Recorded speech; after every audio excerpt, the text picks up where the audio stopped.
क्या आपने कभी सोचा है कि आज के बच्चे सलाहुद्दीन अयूबी, मोहम्मद बिन कासिम और टीपू सुल्तान जैसे क्यों नहीं बनते? क्या वजह है कि हमारी बेटियां हजरत खदीजा, हजरत फातिमा और हजरत आयशा की तरह शर्म व हया का नमूना नहीं रही? आज की तालीम जो हमें तरक्की का नया रास्ता दिखा रही है, दरअसल हमारे अखलाक और ईमान की तबाही का सबब बन चुकी है। आज का निज़ाम तालीम उन बुजुर्गों जैसा नहीं जो एक माँ की गोद से तालीम शुरू करता था, जहाँ हया और तहारत पहला सबक होता था, बल्कि आज की तालीम का असल मकसद सिर्फ दुनियादारी है और को एजुकेशन इस तबाही का सबसे बड़ा जरिया है।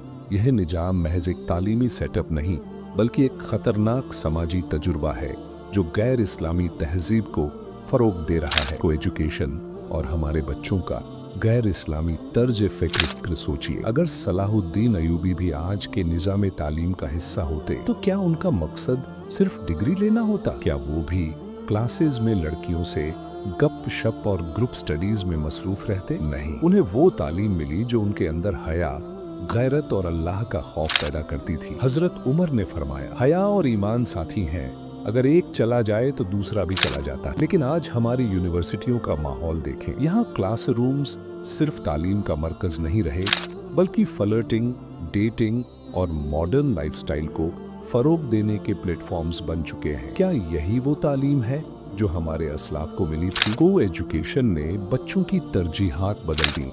इस्लामी तरीके से तालीम हासिल करने वाले लोग दुनिया और आखिरत दोनों में कामयाब रहे, मगर को एजुकेशन का निजाम सिर्फ दुनिया की तरफ तवज्जो मरकूज करने पर मजबूर कर रहा है। पहले तालिब इल्म का मकसद इल्म और हिकमत हासिल करना होता था। आज की तालीम का मकसद सिर्फ करियर और मादी कामयाबी बन चुका है। लड़के और लड़कियां एक दूसरे में इतने मशगूल हैं कि आखिरत के बारे में सोचने का वक्त किसी के पास नहीं। हजरत मोहम्मद ने फरमाया, मैं तुम्हारे लिए सबसे ज्यादा जिस चीज से डरता हूँ वो जिना और फितना है जो तुम्हारे दरमियान फैला दिया जाएगा। आज को एजुकेशन का निजाम इसी फितने का सबसे बड़ा जरिया बन चुका है। हया और गैरत का खात्मा।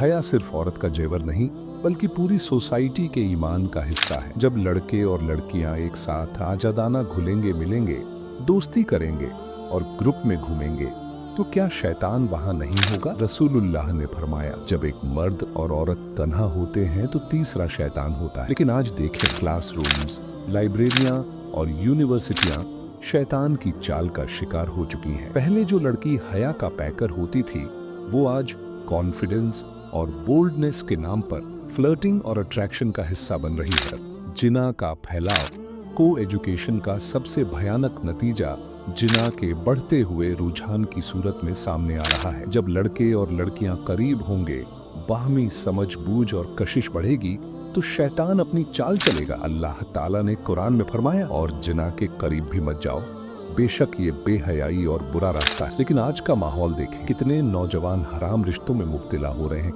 कितनी लड़कियां इस फितने का शिकार हो रही हैं। और सबसे ज्यादा अफसोस की बात यह है कि हर चीज को मॉडर्निटी और फ्रीडम का नाम दिया जा रहा है। यूरोप का एजेंडा, क्या आप जानते हैं कि को एजुकेशन का तसव्वुर असल में कहां से आया? ये निजाम यूरोप ने मुस्लिम यूथ को इस्लाम से दूर करने के लिए बनाया था। ये एक ऐसी चाल है जिसमें मुस्लिम बच्चों को मॉडर्न तहजीब का हिस्सा बना दिया जाए ताकि वो इस्लामी तालीमात से दूर हो जाएं। जब लड़कियां और लड़के एक दूसरे के साथ आजादाना मेल जोल रखेंगे तो न उन्हें इस्लाम का दर्द होगा, न गैरत का, न हया का। और जब एक मुसलमान नौजवान अपनी हया खो देगा तो वो इस्लाम का असल सिपाही कैसे बनेगा? रसूलुल्लाह ने फरमाया, जिस शख्स में हया नहीं उसका ईमान कमजोर हो जाता है। और को एजुकेशन ने सबसे पहले हया को ही खत्म कर दिया। आज हमें सोचना होगा, क्या हम अपने बच्चों को ऐसे निजाम में डालना चाहते हैं जो उनके ईमान का कातिल है, या हम उन्हें वो तालीम देना चाहते हैं जो उन्हें इस्लाम का असल सिपाही बनाए? हमें चाहिए कि इस्लामी तालीम को फरोग दें, अपनी नस्लों को इस फितने से बचाएं, को एजुकेशन का मुतबादिल निजाम कायम करें। हम सिर्फ दुनिया की नहीं बल्कि आखिरत की भी तैयारी कर रहे हैं। अगर आप इस बात से मुत्तफिक हैं तो इस पैगाम को ज्यादा से ज्यादा शेयर करें ताकि लोग इस फितने को समझ सकें और अपने ईमान की हिफाजत कर सकें।